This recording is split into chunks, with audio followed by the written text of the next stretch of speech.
let's get into more of the claims that Nietzsche makes here. So after he talks about Buddhism, and he talks about what Jesus actually taught, loving yourself, loving your neighbor as loving yourself. He talks about how science is apparently the original sin according to Christianity, which I think is really interesting.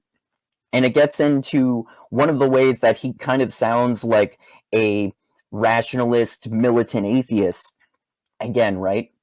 Because he's saying that, religion goes against the very nature of science, which is really stupid. But anyway, I think this is a really cool picture to represent science. It goes into, like, I'm not really sure what that is. It's maybe like an atom or something biological. I can't really tell.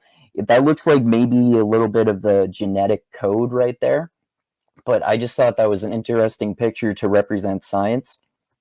But anyway, yeah, he thought that priests basically prosecute science, and that religion, and that Christianity and Christian priests in particular, they ruin science and culture, and viewing science as sin is just a way to control people to have this authoritarian Christian rule over society, right? So again, he had this idea that science is a sin according to Christians. And yeah, certainly some Christians had views like that.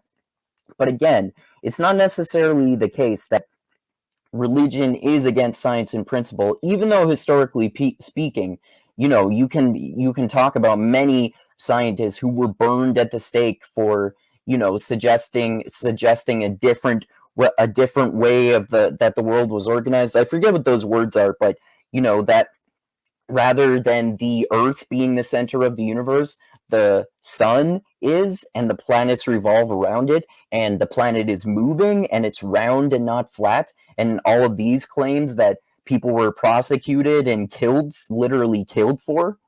So there certainly is merit to that, but it doesn't mean that religion is inherently against science, right? So one of the reasons that Nietzsche gave for this actually is that he said that Christians would apparently claim that seeking out causes for effects is immoral, since we're not accepting God's gift of creation and we're questioning what caused God to exist, and let alone that, also whether he actually even does exist or not.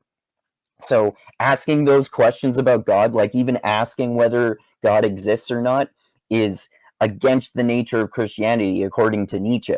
And again, this is a really oversimplified version of Christianity that he's taking down. It's kind of a straw man, but from that perspective, it makes sense. But I don't think it's actually true, because there's a whole realm of theologians asking what caused God to exist. Does God exist? And you can even go to Descartes, of course, talking about, like, asking whether God exists, and he comes to the conclusion that God does exist, and I think his logic for that argument is flawed, to be honest. But it's not as if Christians are against the idea of questioning whether God exists, although I personally sure as fuck have met some Christians that are not even opening to question whether God exists or not. So there are Christians like that for sure, but that doesn't mean that all Christians like that and Christianity itself is inherently like that, right? So then Nietzsche gets here into talking about how sin was created by priests in order to demonize science and culture, and it was a way to control society, as I said. And then he talks about how belief in God is based on faith.